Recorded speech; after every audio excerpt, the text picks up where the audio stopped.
এটা হালকা হালকা দেন।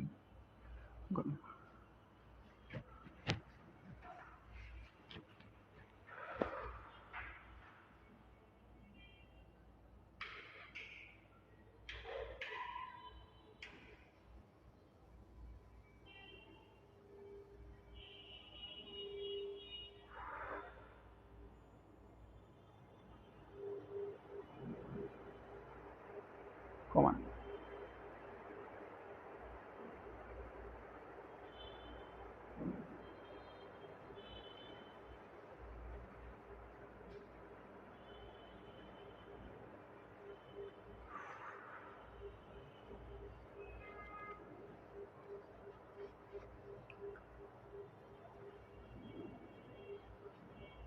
এটা খুলে দেন।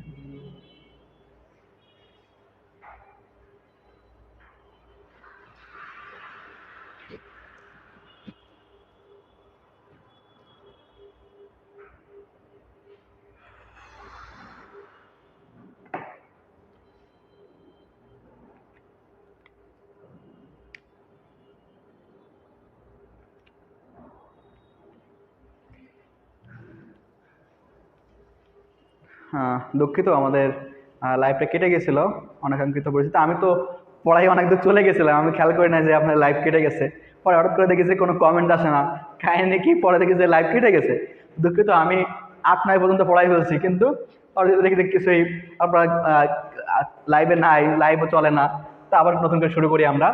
দেখেন, আমরা 6 নম্বর শেষ করেছিলাম। 7 নম্বর কোশ্চেনে আমরা এখানে দেওয়া আছে হজ যাত্রা কোন সমাস।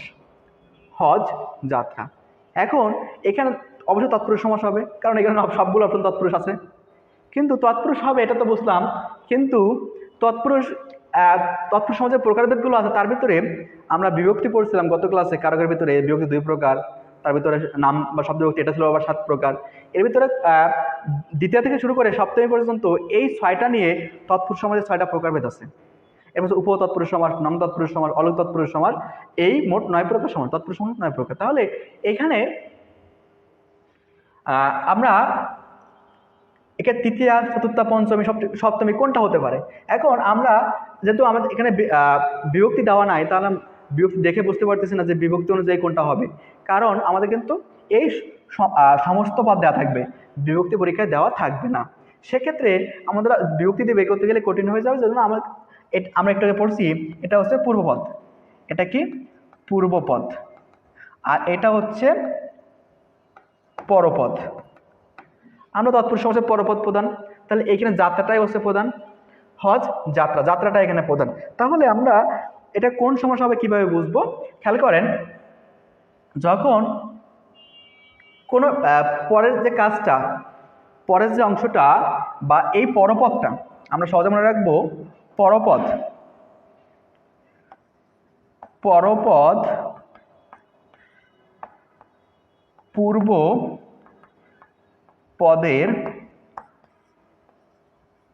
পূর্বপদের জন্য হলে সেটি চতুর্থ তৎপুরুষ সমাস হবে। এখানে হজ যাত্রা, যাত্রাটা কেন? হজের জন্য তো যাত্রা, হজের নিমিত্তে যাত্রা। তাহলে হজের জন্য যাত্রা, কার জন্য যাত্রা? হজের জন্য। পরের যে কাজটা বা পরের অংশটা আগেরটার জন্য হচ্ছে। আমরা দেখতাম রান্নাঘর, রান্নাঘর, এই ঘরটা কার জন্য? এই ঘরটা কার জন্য? রান্নার নিমিত্তে কিন্তু, বা রান্নার জন্যই কিন্তু এই ঘরটা। তাহলে রান্নার জন্য ঘর, তাহলে আমরা কি বলতে পারি? পরের অংশটা আগেরটার জন্য হবে। তাহলে এটা হচ্ছে পরের অংশটা আগেরটার জন্য হবে, এটা চতুর্থ তৎপুরুষ সময়। আর যদি আমরা বলি তৃতীয়া কোনটা হবে? তৃতীয়া হচ্ছে, আমরা এখানে ক্লিয়ার করি, তৃতীয়া কিভাবে বুঝবো? পরপদ, পরের যে কাজটা পূর্বপদ দিয়ে হবে, পূর্বপদ দ্বারা হবে, পরেরটা আগেরটা দ্বারা হবে। যেমন আমরা দেখলাম ছায়া শীতল, ছায়া শীতল, ছায়া শীতল। এখন এই শীতল কেন হয়েছে? বলা হচ্ছে পরের পদটা, এই যে পরের পদ, এই পরের পদটা পূর্বপদ দিয়ে, পরের পদটা পূর্বপদ দিয়ে বা দ্বারা কাজ সংগঠিত হচ্ছে। তাহলে এখানে শীতলটা কি দ্বারা হয়েছে? ছায়ার কারণে। এখন রোদের ভিতরে যদি একটা জায়গায় রোদ আছে, এখন একটা জায়গায় আছে ছায়া আছে, ছায়া গেলে অবশ্যই ঠান্ডা লাগবে। এখন ঠান্ডা কেন হলো? এই ছায়ার কারণে। তাহলে ছায়া দ্বারা শীতল, তাহলে এটাকে বলতেছি আমরা ছায়া শীতল। এরকম পঞ্চমী তৎপুরুষ সমাস এইভাবেই পরীক্ষা কিন্তু আসবে। পঞ্চমী আমরা উপাদান কারক দিয়ে পঞ্চমীটা বের করতে পারি খুব সহজেই। উপাদান কারকের সেপারেশন প্রোডাকশন ছিল না, সেপারেশন প্রোডাকশন বোঝালে আমরা পঞ্চমীতে নিয়ে আসতে পারি যে পরেরটা আগেরটা থেকে হবে, পরেরটা আগেরটা থেকে হবে। আমরা লিখতে পারি পরপদ পূর্বপদ থেকে হবে। পরের যে কাজটা বা পরের অংশটা আগেরটা থেকে হবে। যেমন লিখলাম জেল পলাতক, জেল পলাতক।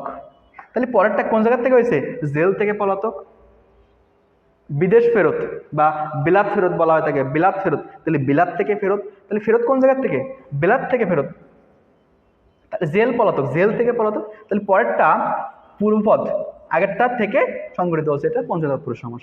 এভাবে আমরা আর সপ্তমীতে হচ্ছে পরপদ পূর্ব পদেই সংগঠিত হবে। পরপদে ক্রিয়া থাকবে, এই ক্রিয়াটা পূর্ব পদেই সংগঠিত হবে। যেমন আমরা লিখতে পারি বনভোজন, বনভোজন।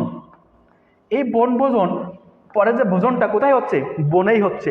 বনে ভোজন, বনে গাছে পাকা, বা আমরা লিখি গাছ পাকা। গাছ পাকা মানে কি? গাছ পাকা ফল বা গাছ পাকা পেঁপে বা গাছ পাকা আম আমরা বলে থাকি। তাহলে পাকছে কোন জায়গায়? গাছেই কিন্তু ক্রিয়াটা হয়েছে, গাছে ক্রিয়াটা সংগঠিত হওয়ার কারণে এটা বলা হচ্ছে গাছ পাকা। তাহলে আমরা সপ্তমীতে কি হবে? পরের কাজটা আগেরটাই সংগঠিত হবে, তাহলে এটাকে বলতে হবে আমরা পঞ্চমী তৎপুরুষ সমাস। আশা করি একটু ক্লিয়ার।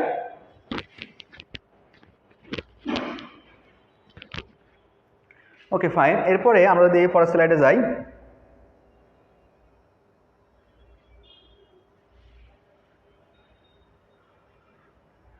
সমাসের সাহায্যে গঠিত শব্দ কোনটি?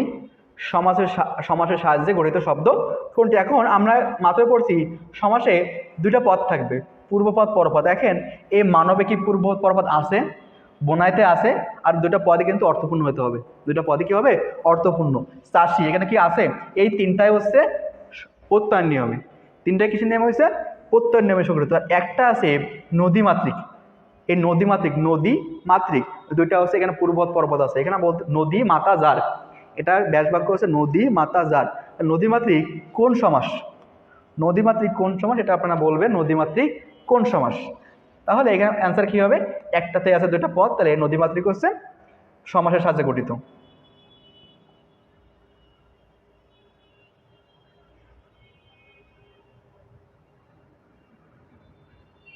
এখানে বলা হচ্ছে জজ সাহেব, জজ সাহেব কোন সমাস? জজ সাহেব দেখেন আমরা দ্বন্দ্বতে কি হবে? দ্বন্দ্বের নিয়ম কি? দ্বন্দ্ব হচ্ছে দুইটা পদই প্রধান হতে হবে, দুইটা পদের মাঝে কি হাইফেন থাকবে। এখানে হাইফেন আছে নাই, তাহলে দ্বন্দ্ব হবে না, দুইটা পদই প্রধান হতে হবে। কর্মধারয় সমাস, কর্মধারয় সমাস এটা হতে পারে, কারণ এখানে কি কর্মধারয় পরপদ প্রধান, পরপদ প্রধান। এরপরে জজ সাহেব, এখানে জজ সাহেব কাকে প্রধান হচ্ছে আমরা পরে দেখি তৎপুরুষ সমাস, এটারও পরপদ প্রধান। কিন্তু তৎপুরুষ সমাসে আমরা যে বিভক্তিগুলো আছে, বিভক্তি দেখতে পাই তৎপুরুষ সমাসে বেশিরভাগ সময় বিভক্তি দিয়ে আসে, বা উপপদ যেগুলো আছে অলুক তৎপুরুষ সমাস বা নং তৎপুরুষ সমাস, এই বিষয়গুলোর ভিতরে এখানে জজকে সাহেব, জজের বা জজের সাহেব এরকম কিন্তু যে ব্যাস বাক্য দিয়ে আমরা মিলাতে পারি না, বা আমরা যদি দ্বিতীয় বিভক্তি দিয়ে করি জজকে সাহেব হয় না বা জজের সাহেব হয় না, এরকম কিন্তু আসে না, আমরা এটাকে বাদ দিতে পারি তৎপুরুষটা। বহুব্রীহি সমাস, বহুব্রীহি সমাস কি? যাকে যে দুইটা পদ, এই দুইটা পদের কোনোটাকে না বুঝিয়ে অন্য কিছুকে বোঝানো হবে, অন্য কিছুকে বোঝানো হবে, তাহলে এটা কিন্তু বহুব্রীহি সমাস হবে না, কর্মধারয় সমাস। এটার ব্যাস বাক্য হচ্ছে যিনি জজ, যিনি জজ তিনি সাহেব, অর্থাৎ একই ব্যক্তি বোঝানো হচ্ছে। যিনি জজ তিনি সাহেব এটা হচ্ছে সাধারণ কর্মধারয় সমাস, যিনি জজ তিনি সাহেব এটা হচ্ছে সাধারণ কর্মধারয় সমাস। আশা করি আপনারা এটা বুঝতে পারছেন।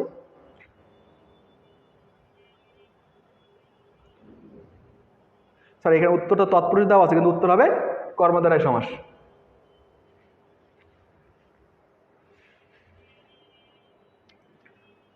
দশে বলা হচ্ছে নিচের কোনটি সমার্থক শব্দযোগে দ্বন্দ্ব সমাস, সমার্থক শব্দ। দেখেন দ্বন্দ্ব সমাস হয়েছে মানে প্রত্যেকটাতে হাইফেন আছে। আমি একটু আগে বললাম দ্বন্দ্ব সমাস মানে কি, প্রত্যেকটাতে হাইফেন থাকবে এবং দুই পদই প্রধান হতে হবে, দুই পদই প্রধান। তাহলে এইখানে নাক, নাক আর মুখ কি একই রকম? সমার্থক মানে কি একই রকম। নাক কোথায়, নাক আর মুখ কি একই একই বোঝায়? বোঝায় না। লাভ লোকসান একই। লাভ মানে তো যেটা আমরা প্রফিট বলে থাকি, যে আর লোকসান মানে কি ক্ষতি হওয়া। আবার দেখা, দেখা শোনা, দেখা শোনা কি এক জিনিস? দেখে কি দিয়ে? চোখ দিয়ে। আর শুনে কি দিয়ে? কান দিয়ে। দেখাশোনা কিন্তু এক জিনিস না। আমার শব্দ থেকে কোনটা? শব্দ হচ্ছে খাতা পত্র। অবশ্যই আপনার এটা বোঝার কথা, খাতা পত্র হতে পারে। তারপর আছে হচ্ছে হাট বাজার, হাট বাজার, জামা কাপড়। আবার এই দেখাশোনা হচ্ছে বিপরীতার্থক, লাভ লোকসান বিপরীতার্থক। এই বিষয়গুলো হচ্ছে আপনাদের ভালো করে পড়বেন এখান থেকে, বই থেকে অবশ্যই দেখবেন খাতাপত্র।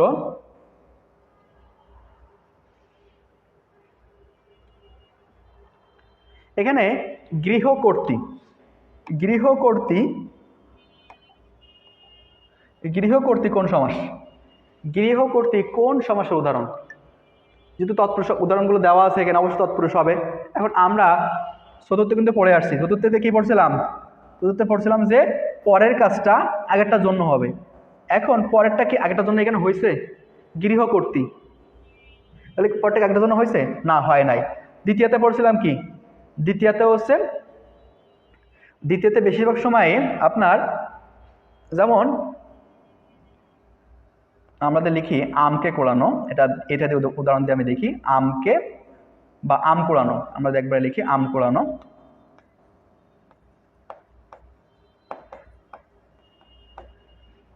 এটা হচ্ছে বেশিরভাগ সময় দ্বিতীয় তৎপুরুষ সমাসে বেশিরভাগ ক্ষেত্রে ক্রিয়া থাকে। এখানে বেশিরভাগ সময়ই ক্রিয়া থাকে এবং এই ক্রিয়াটা এই আগের পদটাকে, পূর্ব পদটা আগের পদটাকে সংগঠিত করবে, পরপদটা পূর্ব পদকে সংগঠিত করবে। পরের যে পদটা, পরপদটা পূর্ব পদকে সংগঠিত করবে। তাহলে এটাকে বলতেছি আমরা কি? আমকে কোড়ানো, আমকে কোড়ানো। কিন্তু গৃহকে কে করতে হয় না, বা গৃহেরে করতে হয় না, কিন্তু শুধুমাত্র বিভক্তিযুক্ত হয় এখানে। এরপরে তাহলে দ্বিতীয় হচ্ছে না, চতুর্থী হলো না, তৃতীয়া। তৃতীয়াতে কি বলা হয়েছে? আমরা কি বলছিলাম? তৃতীয় হচ্ছে পরেরটা আগেরটা দিয়ে হবে। যেমন ছায়া শীতল বললাম, ছায়ার দ্বারা শীতল। তাহলে কি করতে কি গৃহ দ্বারা? গৃহ দ্বারা করতে হয়? হয় না। তাহলে বাকি থাকে কি? ষষ্ঠী তৎপুরুষ সমাস। ষষ্ঠী তৎপুরুষ সমাসে আমরা বলতে পারি, ষষ্ঠী তৎপুরুষ সমাস হচ্ছে খুব সহজে মনে রাখতে পারি যে পরপদটা পূর্বপদের অংশ, সম্পত্তি, বস, মালিক এরকম বোঝানো হয়। পূর্বপদটা, পরপদটা পূর্বপদের বস, মালিক, অংশ এরকম বোঝানো হয়। যেমন আমরা লিখতে পারি কবিগুরু, কবিগুরু। এই কবিগুরু পরের যে পদটা, পরের পদটা আগের পদের বস। পরের পদটা কি? যে গুরুটা কি? কবিদের গুরু।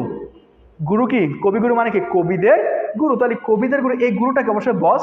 তাহলে এই এই আগের পদের কবি, এদের বসকে গুরু। তাহলে এইভাবে বলা হচ্ছে কবিগুরু। একইভাবে বাগান বাড়ি হতে পারে, স্ত্রীর ধন মানে স্ত্রীর সম্পত্তি, এই শব্দগুলো কিন্তু হতে পারে। তাহলে এরকম, তাহলে গৃহের কর্তৃ, এটাকে আমরা কি বলতে পারি? গৃহের কর্তৃ। তাহলে এটা অবশ্যই ষষ্ঠী তৎপুরুষ সমাস।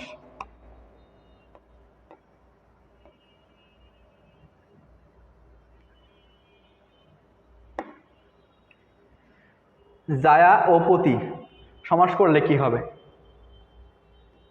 জায়া, এটা ব্যাসবাক্য দেওয়া আছে, জায়া ও পতি, এটা অবশ্য দ্বন্দ্ব সমাস। জায়া ও পতি দ্বন্দ্ব সমাস, কারণ ব্যাসবাক্যের মাঝখানে যদি ও আসে, সহজ কথায় ব্যাসবাক্যের মাঝখানে যদি ও আসে, এটাও একটা দ্বন্দ্ব সমাস হয়।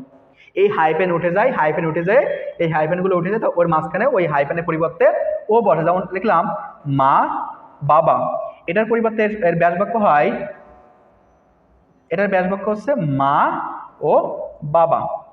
হাট বাজার, হাট ও বাজার। সাপে নেউলে, সাপে ও নেউলে, এরকম ব্যাসবাক্য হয়ে থাকে। তাহলে এই যে জায়া ও পতি, এটা অবশ্যই কি আপনাদের ম্যাক্সিমাম সময় মনে হতে পারে তাহলে এখানে ও উঠে যায়, জায়া ও পতি হবে, কিন্তু আসলে কিন্তু না। এইটা আছে ব্যতিক্রম জিনিস, যে এইখানে একটা মাত্র যে দ্বন্দ্ব সমাসের ক্ষেত্রে এই অর্থটা একটু ব্যতিক্রমভাবে গঠিত হয়। এই জায়া ও পতি একসাথে বলা হয় দম্পতি, অর্থাৎ স্বামী স্ত্রীকে বোঝানো হয়ে থাকে, একসাথে বলা হয় দম্পতি। জায়া ও পতি মিলে হয় দম্পতি। এটা অবশ্যই দ্বন্দ্ব সমাস, এবং দ্বন্দ্ব সমাসের জায়া ও পতি। এই দ্বন্দ্ব সমাসের ভিতরে আরো একটা কোশ্চেন আসে, অলোক দ্বন্দ্ব। অলোক দ্বন্দ্ব, অলোক দ্বন্দ্ব কি জিনিস? অলোক দ্বন্দ্ব মানে হচ্ছে অলোক দ্বন্দ্ব যেখানে দুইটা পদেই পূর্বপদ পরপদে এ বিভক্তি থাকবে, এ বিভক্তি। এই এ বিভক্তি যদি যুক্ত হয়, এ বিভক্তি, এ বিভক্তি যদি থাকে তার মানে বুঝতে হবে এটা অলোক দ্বন্দ্ব সমাস। অলোক দ্বন্দ্ব বিভক্তি মানে কি? একটা শব্দের সাথে অতিরিক্ত একটা একার যুক্ত হওয়া। যেমন আমি লিখলাম শব্দ ছিল হাট বাজার, এটা সমার্থক দ্বন্দ্ব, হাট বাজার সমার্থক দ্বন্দ্ব। যখন লিখলাম হাটে বাজারে, কি হয়েছে? উভয় পাশে আমার কি, উভয় পাশে কিন্তু আমার এখানে বিভক্তি যুক্ত হয়েছে। এই যে এ বিভক্তি, এখানে এ বিভক্তি, শেষে বিভক্তি যুক্ত হচ্ছে, তাহলে এটা কিন্তু আর বিভক্তি শব্দের শেষে বসে, বিভক্তি শব্দের শেষে ব্যবহৃত হয়। তাহলে এই যুক্ত হওয়ার কারণে এটাকে বলতেছি আমরা কি, অলোক দ্বন্দ্ব সমাস। অলোক দ্বন্দ্ব সবসময় এ বিভক্তি যুক্ত হবে, অলোক দ্বন্দ্ব। কিন্তু এখন যদি বলা হয় যে আমরা বলি ছেলে মেয়ে, ছেলে মেয়ে, এটা কি অলোক দ্বন্দ্ব হবে? আপনাদের সময় ম্যাক্সিমাম সময় অ্যান্সার করে আসবেন এটা অলোক দ্বন্দ্ব, কিন্তু এই বিভক্তি আছে দেখে, কিন্তু আসলে কিন্তু এটা অলোক দ্বন্দ্ব হবে না। কারণ কি? এই অলোক দ্বন্দ্ব না হওয়ার কারণ হচ্ছে, দেখেন এই ছেলে মেয়ে নতুন করে কিছু যুক্ত হয় না। হাট বাজার, মূল শব্দ ছিল হাট বাজার, হাটে বাজারে হয়েছে।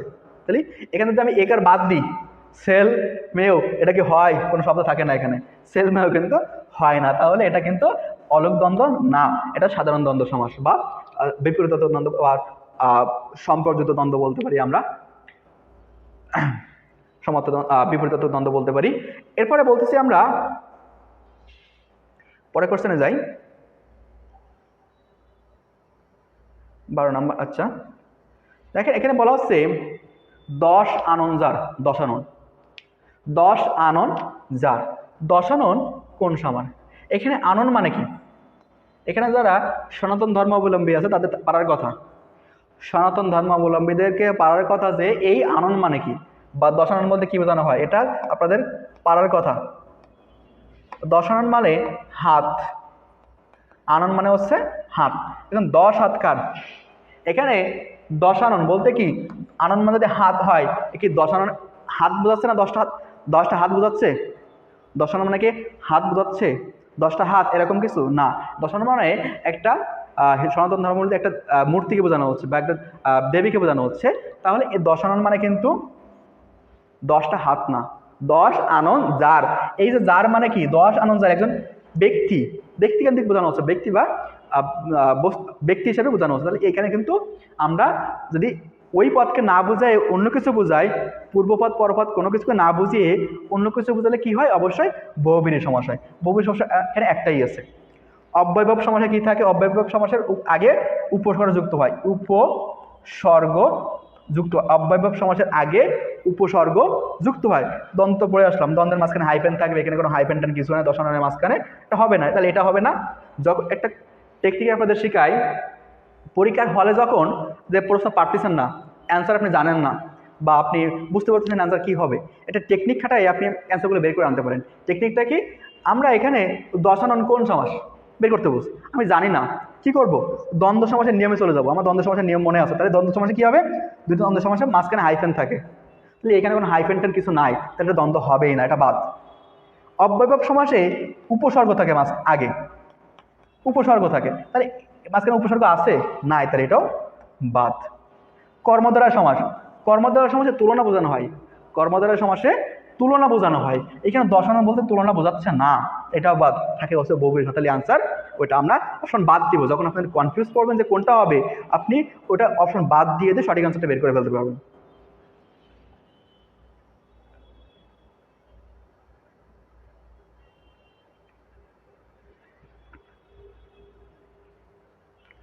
তৃণভেজী শব্দটি কোন সমাসের অন্তর্ভুক্ত? তৃণভেজী, তৃণভোজী শব্দটি কোন সমাসের অন্তর্ভুক্ত? দেখেন দ্বিগু সমাস, যেটা আমরা যদি দেখি, দ্বিগু সমাসের নিয়ম হচ্ছে সংখ্যা থাকে আগে পূর্বপদে, এখানে পূর্বপদে কি থাকবে? সংখ্যা থাকবে, এখানে সংখ্যা থাকবে। আর পরপদে বিশেষ্য এটা থাকে। তাহলে এখানে এটা পরপদ, তাহলে এখানে পরপদে কি সংখ্যা কিছু আছে এখানে তৃণভোজীতে? এটা হবে না। তৎপুরুষ সমাস আমরা অব্যয়ভাবটা একটু দেখি। অব্যয়ভাবে উপসর্গ থাকে, তৃণ কি উপসর্গ? না, তাহলে এটা বাদ। হয় কর্মধারয় না তৎপুরুষ হবে। এখন তৎপুরুষ সমাসের কর্মধারয় সমাসের পার্থক্য অনুযায়ী যদি দেখি তাহলে কোনটা হবে? তৎপুরুষ সমাস এবং তৎপুরুষ সমাসের যে বিভক্তিগুলো আছে এখানে, তৎপুরুষ সমাসের বিভক্তি অনুযায়ী কোনটা বিভক্তির সাথে খাটে? দেখেন আপনারা যদি বের করতে পারেন তো এটা কোনটা হবে? তৎপুরুষ না কর্মধারায়? কর্মধারায় হতে পারে, তৎপুরুষ হতে পারে। এটা আপনার অ্যান্সার দেন, আমি দেখতেছি আপনারা কে কে পারেন অ্যান্সার দিতে। এটা তৃণভোজী শব্দটি কোন সমাসের অন্তর্ভুক্ত?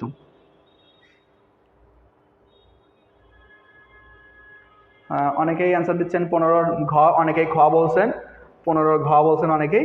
তাহলে তৃণভোজী যে শব্দটা আছে, এই যে তৃণভোজী হচ্ছে, দেখেন তৎপুরুষ সমাসের ভিতরে আমরা পড়ছি কি তৎপুরুষ সমাস বিভক্তি থাকে, এখানে তৃণের ভেজি বা তৃণকে ভোজি এরকম কিন্তু হচ্ছে না, বা আমরা উপপদ দিয়েও বের করতে পারি না, বা আমরা এটা হচ্ছে তৃণভোজী হচ্ছে সাধারণ কর্মদ্বারা একটা অংশ। তৃণের ভোজন করে যে বা তৃণের উপরে তৃণ বলতে বোঝানো হচ্ছে কি, এখানে তৃণ বলতে লতা পাতা বা গাছগাছালি বোঝানো হচ্ছে। যেমন তৃণভোজী বলতে আমরা হরিণকে বোঝানো থাকি, হরিণ একটা তৃণভোজী প্রাণী, তারা লতা পাতা খেয়ে বেঁচে থাকে। তাহলে তৃণভোজী হচ্ছে কর্মদ্বারা সমাসের একটা অংশ।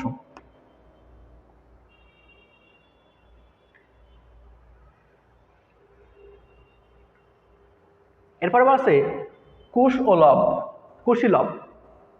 কুশ ও লব, কুশীলব কোন সমাসের উদাহরণ? কুশীলব কোন সমাসের উদাহরণ? এটা আমি ব্যাখ্যা করব না, কারণ এটা ব্যাখ্যা আমি অনেক আগে দিয়ে ফেলছি। আপনারা অ্যান্সার দিবেন এটা, যে কুশীলব কোন সমাসের উদাহরণ? তৎপুরুষ হবে, বহুব্রীহি না কর্মধারায়?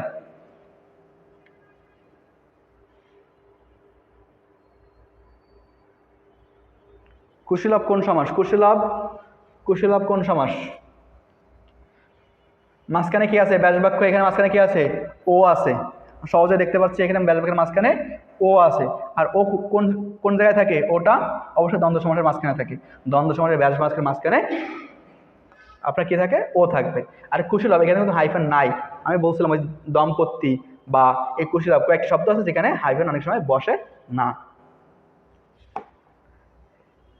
এরপরে দেখেন কণ্ঠের সমীপে উপকণ্ঠ, এরকম ব্যাস বাক্য দেওয়া থাকলে আপনারা খুব সহজেই পারবেন, কিন্তু ব্যাস বাক্য আসলে থাকবে না। ব্যাস বাক্য দিয়ে আমি এখানে কোশ্চেন দেওয়া হয়েছে, কিন্তু ব্যাস বাক্য বেশিরভাগ সময় আপনাদের থাকবে না। উপকণ্ঠ।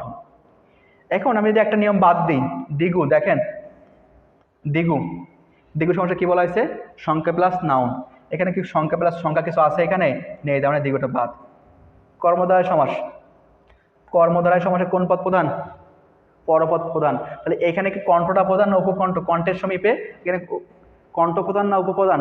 কণ্ঠের সমীপে, মানে কণ্ঠের কাছে, উপটাকে বোঝানো হচ্ছে এখানে, কণ্ঠটা বোঝানো হচ্ছে কণ্ঠের সমীপে, কণ্ঠের কাছে উপকণ্ঠ, কণ্ঠের সমীপে বা কণ্ঠের একই রকম।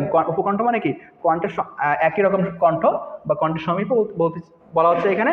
তাহলে এখানে কর্মদ্বারা কিন্তু হচ্ছে না, তৎপুরুষ, তৎপুরুষ হওয়ার সম্ভাবনা এখানে নাই। কারণ কি? এখানে উপটা কি? অবশ্যই উপসর্গ। উপ, উপরটা উপসর্গ। তাহলে উপসর্গ যদি হয়, উপসর্গ থাকে শুধুমাত্র অব্যয়ভাব সমাসে, অব্যয়ভাব সমাসে উপসর্গ থাকে। তাহলে এটা হচ্ছে অব্যয়ভাব সমাস।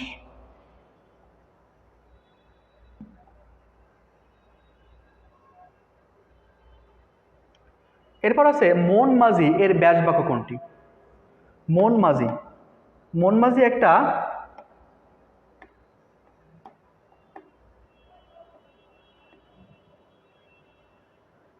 মন মাঝি এটা কর্মদ্বারায় সমাস। মন মাঝি একটা কর্মদ্বারায় সমাস। কর্মদ্বারার ভিতরে আছে একটা আছে উপমিত, উপমিত, উপমান আর রূপক, রূপক কর্মদ্বারায় সমাস। এই আরো কয়েকটা আছে, তবে এই তিনটা আমরা জানলে বাকিগুলো পার্থক্য করতে পারবো।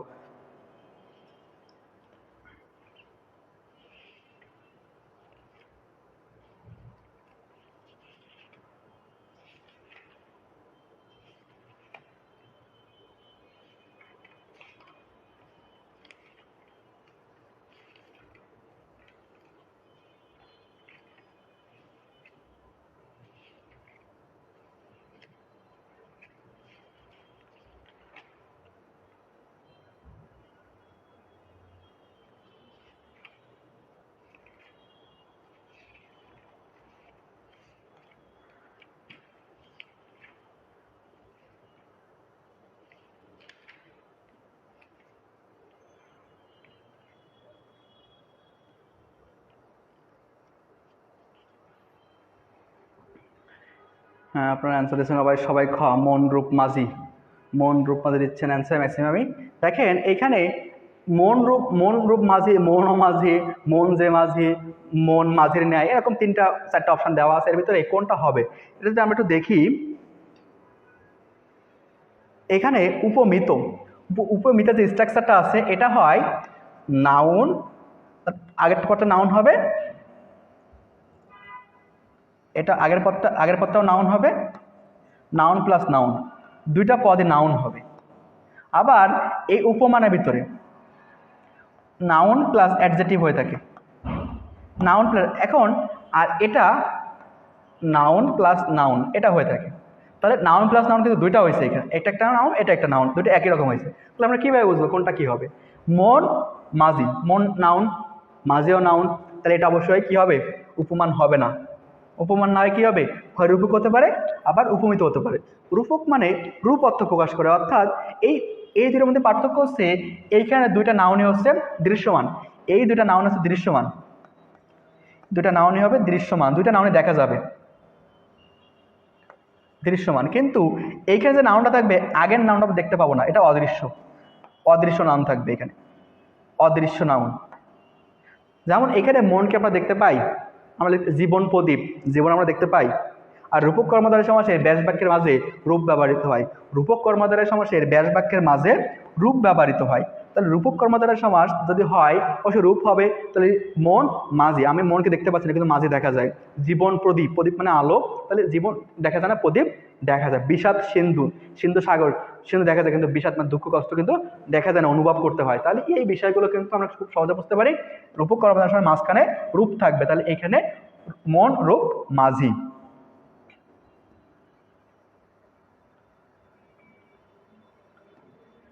এরপর বলা হচ্ছে সমাস শব্দের অর্থ কি? সমাস শব্দের অর্থ কি? এটা আমি কিন্তু আগেও লিখে দিয়েছি, সমাস শব্দের অর্থ কি?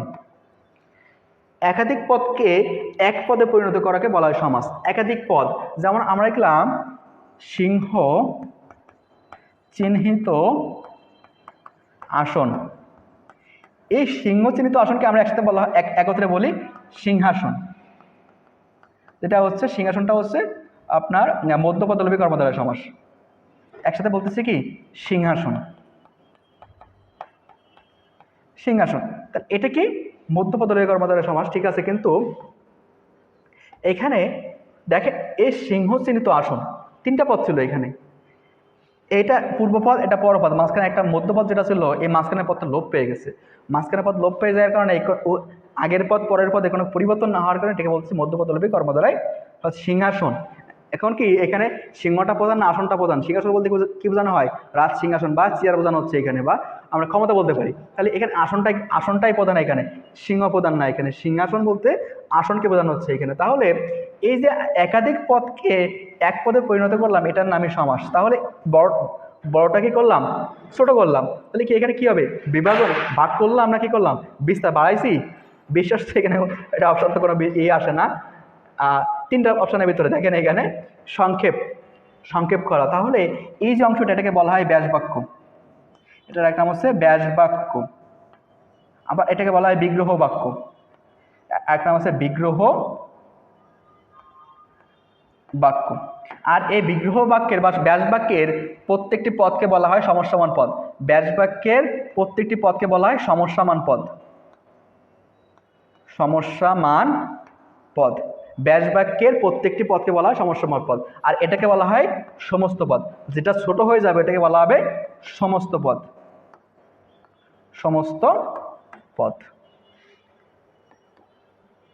আশা করি আপনাদের ক্লিয়ার হওয়ার কথা যে সমাস শব্দের অর্থ হচ্ছে সংক্ষেপণ।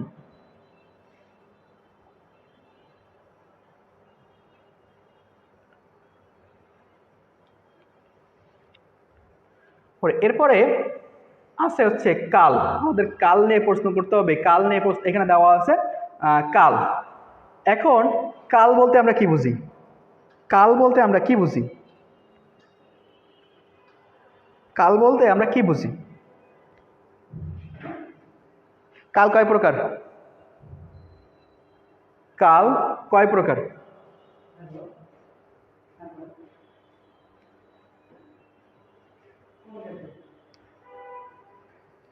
কাল কয় প্রকার? কাল হচ্ছে 3 প্রকার, যেটা টেন্স বলতেছি আমরা, বা ইংলিশে বলা টেন্স, বর্তমান, অতীত, ভবিষ্যৎ, এই 3 প্রকার কাল। এখন বর্তমান কালকে ইংলিশে কিন্তু প্রত্যেকটা কালকে 4 ভাগে ভাগ করা হয়েছে। বাংলায় কয় ভাগে ভাগ করা হয়েছে, বাংলার ক্ষেত্রে কয় ভাগে ভাগ করা হয়েছে সেটা জানতে হবে। কালের ভিতরে বর্তমান কাল, এই যে বর্তমান, বর্তমান আর অতীত, অতীত, অতীত, এই দুইটাকে 4 ভাগে ভাগ করা হয়েছে। বর্তমান কাল 4 প্রকার, অতীত কালও 4 প্রকার, আর ভবিষ্যৎকাল,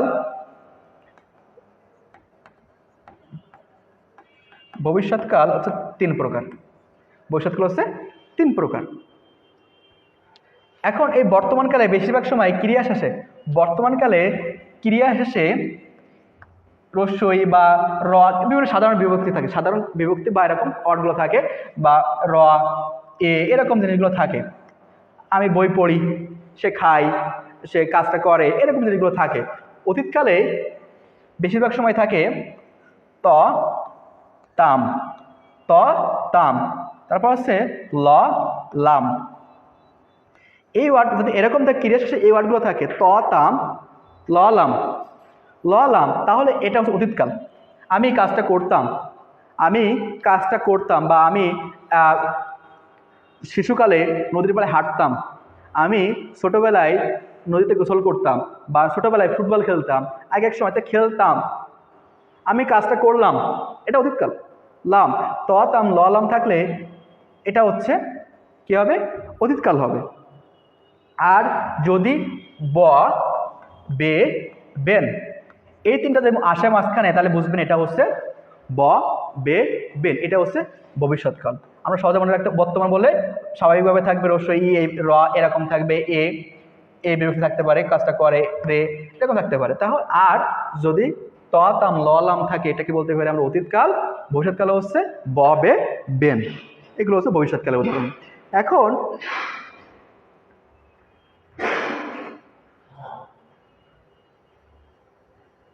দেখেন, এখানে বলা হচ্ছে আমি পরীক্ষায় ভালো করেছি, করেছি। এখন এখানে সি, ই, অতীতে, অতীতে কি থাকে? অতীতে ল, লাম, ত, তাম, অতীতে থাকে হচ্ছে ল, লাম, ত, তাম। তাহলে এটা, এই দুটো কিন্তু হবে না। আমরা কিটা দেখেই বুঝবো, হয় পুরাগঠিত অতীত হবে, না ঘটমান অতীত হবে।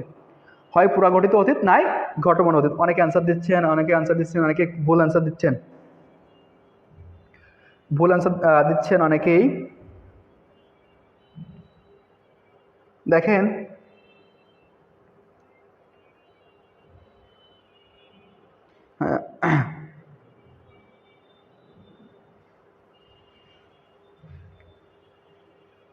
হ্যাঁ, আমরা অতীত, ঘটমান আর পুরাগঠিত, এটা দুটোতে পার্থক্য যদি আমরা দেখি, পার্থক্য সহজে বুঝতে পারবো আমরা। পার্থক্য হচ্ছে এই ঘটমান বা পুরাগঠিত, আগে পুরাগঠিত দেখি আমরা। পুরাগঠিত হচ্ছে এসি, ক্রিয়া শেষে এসি, এসে, এসএন, এরকম থাকবে। এসি, এসে, এসএন, এরকম থাকবে। যে এরকম যদি থাকে, তাহলে এটা আমরা সহজে বুঝবে পুরাগঠিত অতীতকাল, সরি পুরাগঠিত বর্তমানকাল। এটা হচ্ছে পুরাগঠিত বর্তমানকাল। ও এসি, এসে, এসএন, একদম শেষে থাকবে এটা, এসি, এসে, এসএন। আর যদি সে, স, সে, স, সে, সেন, আপনারা মনে করতে পারেন এখানেও তো কি আছে? সেন আছে, কিন্তু এখানে এসেন, আগের অংশটা দিতে হবে আমাকে। এসেন থাকলে হবে পুরাগঠিত। যদি শুধু ছ থাকে বা চ থাকে, চ, ছ, শুধু চ, ছ, সে, সেন, এ কিন্তু এটা আসতেছে না, এটাতে সবগুলোতে এ আসবে। এসি, এসি, এসএন, এসি, এসো, এই যে শব্দগুলো আছে এরকম হয় এসো, তাহলে এটাও হচ্ছে পুরাগঠিতের ভিতরে যাবে। আমরা সহজে বুঝতে পারবো এখানে। তাহলে এইখানে বলতেছি কি, যদি স, সে, সেন, এটা হচ্ছে ঘটমান, তিনি কাজটা করছেন, তিনি কাজটা করি, যদি বলা হতো তিনি কাজটা করিতেছেন, এসেন, তখন হয়ে যাবে পুরাগঠিত। তিনি কাজটা করছেন, সে অঙ্ক করছে, সে অঙ্ক করছে, সে বই পড়ছে, তাহলে পড়ছে, পড়ছে, পড়িতেছে, যদি বলে পড়িতেছে, এসে হয়ে গেলে তখন হয়ে যাবে পুরাগঠিত। আর যদি বলে সে বই পড়ছে তাহলে অবশ্যই ঘটমান বর্তমান কাল হবে। তাহলে এখানে কি আমি ভালো করেছি। এসি, এসি কোন জায়গায় ছিল? এসি হচ্ছে এখানে, এসি এয়ার কন্ডিশন না, এখানে এসি হচ্ছে পুরাগঠিত বর্তমান কালের উদাহরণ।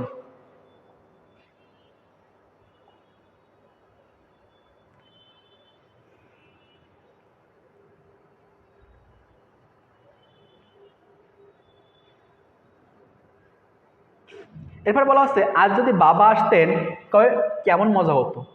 বাক্যটি কোন কালের বিস্তার ঘটছে? বাক্যটিতে কোন কালের বিস্তার ঘটেছে?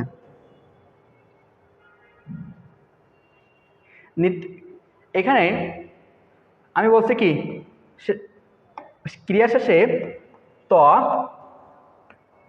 ক্রিয়া শেষে ত তাম, ত তাম বা ত আসলে, সহজ কথা হচ্ছে ত আসলেই, ত আসলে অতীতকাল হবে। তাহলে কি ভবিষ্যৎকাল ববে আসছে, এখানে আসতেন, এ ত তেন এখানে আসছে, ত আসার মানে হচ্ছে এটা অতীতকাল হবে। ভবিষ্যৎকাল কিন্তু ববে আসলে হয় ভবিষ্যৎকাল। তাহলে এই দুটার মধ্যে যেকোনো একটা হবে, এটা হতে পারে এটাও হতে পারে। এখন কোনটা হবে? পুরাগঠিত অতীত। একইভাবে বর্তমান কালের মতো পুরাগঠিত অতীত এখানেও কি আসবে? একটা এ অতিরিক্ত আসবে, এ অতিরিক্ত আসবে। ম্যাক্সিমাম আনসার ভুল দিচ্ছেন আপনারা, সঠিক আনসার দেন, ভুল দিচ্ছেন আনসার। কে বলছেন 3 বলছেন অনেকেই, কে বলছেন 2।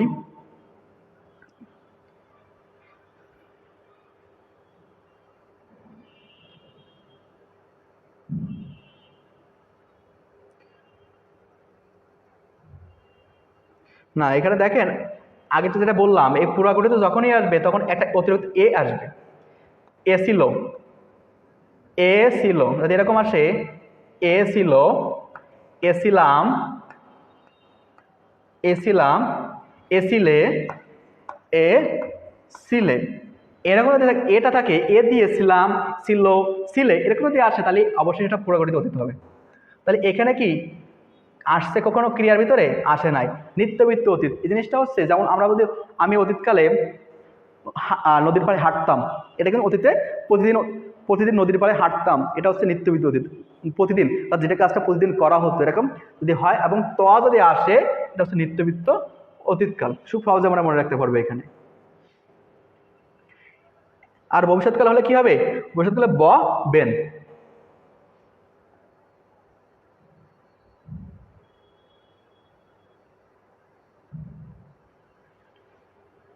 এরপর বলা হচ্ছে পুরাগঠিত ভবিষ্যৎকালের উদাহরণ দৃষ্টান্ত করুন। পুরাগঠিত ভবিষ্যৎকালের দৃষ্টান্ত কোনটি? তাহলে এখানে দেখেন সবগুলোতেই কি আছে? এখানে আমরা যদি দেখি, বলছিলাম ব বে থাকবে, ব বে এটাতে আছে, এটাতে আছে, এটাতে, তাহলে এগুলো সবগুলো অতীতকাল। এখানে বলা হচ্ছে পুরাগঠিত অতীতকাল, ভবিষ্যৎকাল কোনটা? পুরাগঠিত ভবিষ্যৎকাল। আচ্ছা, আপনাদের অ্যান্সার দেখি।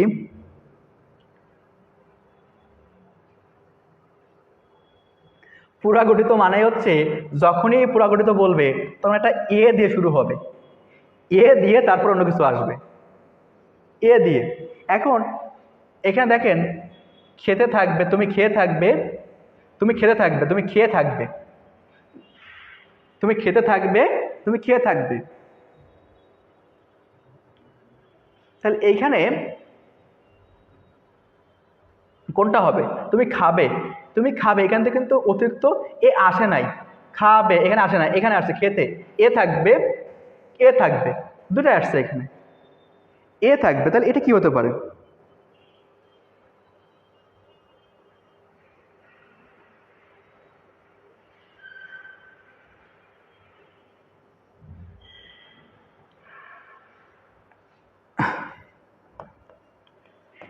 ঘটমান ভবিষ্যৎ, ঘটমান ভবিষ্যৎ আর পুরাগঠিত, পুরাগঠিত ভবিষ্যৎ, এই দুটোর মধ্যে পার্থক্য কি?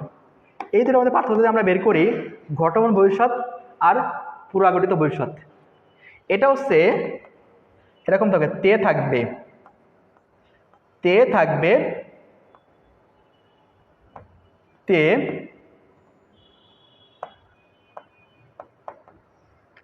তে থাকবো, তে থাকবে, তে থাকবো, এরকম যখন থাকবে তে দিয়ে, এরকম তে আসবে, তাহলে এটা বুঝতে হবে ঘটমান। তে থাকলে অবশ্যই ঘটমান থাকবে। আর থাকে রে, রে এ, এরকম থাকলে থাকবে, তাহলে এটা হচ্ছে এটা হচ্ছে পুরাগঠিত হবে থাকবে। তাহলে এখানে তে, এখানে পার্থক্যটা কোথায়?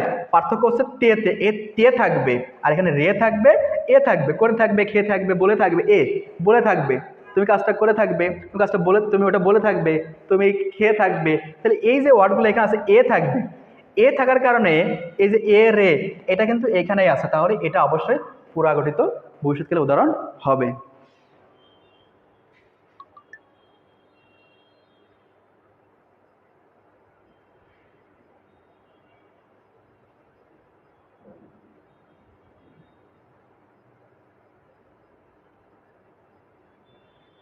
হ্যাঁ, আপনাদের কমেন্টও দেখতেছি আমি, আপনাদের কমেন্ট দেখতেছি আমি। কমেন্ট দেখবো না কেন? কমেন্ট দেখার কারণে তো দু একজন ভুল তো দিচ্ছে, সবাই তো ভুল তো দিচ্ছে না। আপনারা তো অনেকেই পারেন, আপনারা তো অনেকেই পারেন, আমরা সবাই যেরকম না, অনেকে হয়তো বা ক্লাসে অমনোযোগী বা বিভিন্ন কারণে কোর্স শেষ করা হয়নি তাদের, যে কারণে তারা এটা কমপ্লিট করতে পারে নাই, এবং অনেকে ভুলও তো দিচ্ছে, অনেক অ্যান্সার ভুল দিছে। কিন্তু আমরা দেখেন যারা অবশ্যই সঠিক অ্যান্সার দিয়ে তাদেরকে অবশ্যই ধন্যবাদ। আমরা যদি দেখি এখান তাহলে কিন্তু বেশিরভাগই সঠিক অ্যান্সার আমরা পাচ্ছি, বেশিরভাগই সঠিক অ্যান্সার পাচ্ছি, এটা অবশ্য ঠিক। পুরাগঠিত ভবিষ্যৎকালে তাহলে তুমি খেয়ে থাকবে। এরপরে বলা হচ্ছে কোনটি ক্রিয়ার কাল নয়, কোনটি ক্রিয়ার কাল নয়। ক্রিয়ার কাল আমি যদি আপনাদের লিখে দেই, ক্রিয়ার কাল আমি একটু আগে বললাম বর্তমান কাল 4 প্রকার, বর্তমান কাল 4 প্রকার। কি কি লিখি এখানে? বর্তমান কাল 4 প্রকার। একটা হচ্ছে সাধারণ বর্তমান, সাধারণ বর্তমান।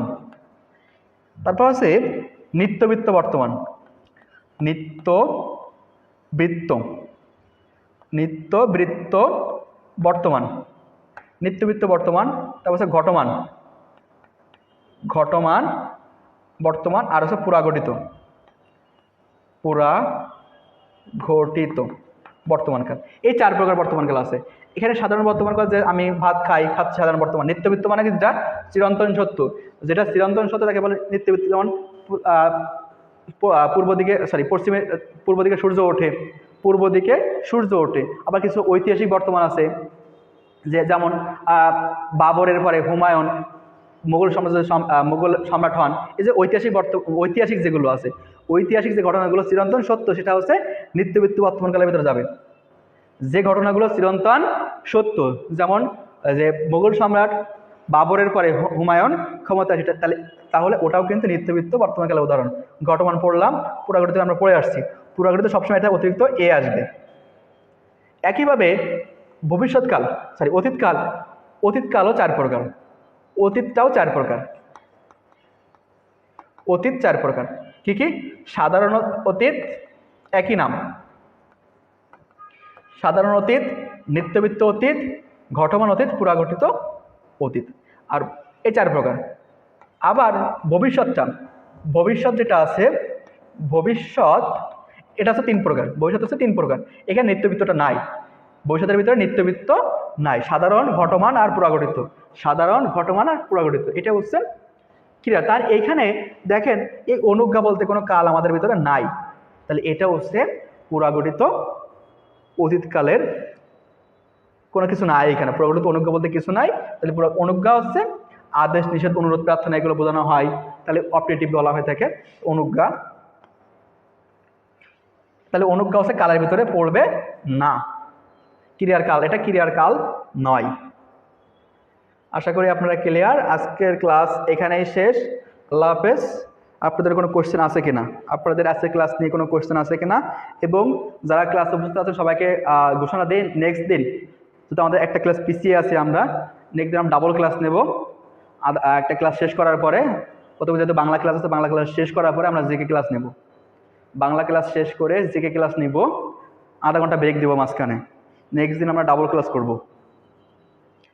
আপনারা যারা ক্লাসে আসে সবাই অবশ্যই মনে রাখবেন, নেক্সট ক্লাস আমার যদি নেক্সট ক্লাস আছে রুটিন দেখবেন, রুটিন দেখে আমার নেক্সট ক্লাসে আমরা অবশ্যই মঙ্গলবারে আর কি, আমার নেক্সট ক্লাস মঙ্গলবারে আমরা ডাবল ক্লাস নেব, আধা ঘন্টা ব্রেক দিয়ে আমরা একটা ক্লাস নেব। যাক, আজকের ক্লাস এ পর্যন্তই। আজকের ক্লাস থেকে কার কি মতামত, কার কোনো প্রশ্ন আছে কিনা অবশ্যই জানাবেন।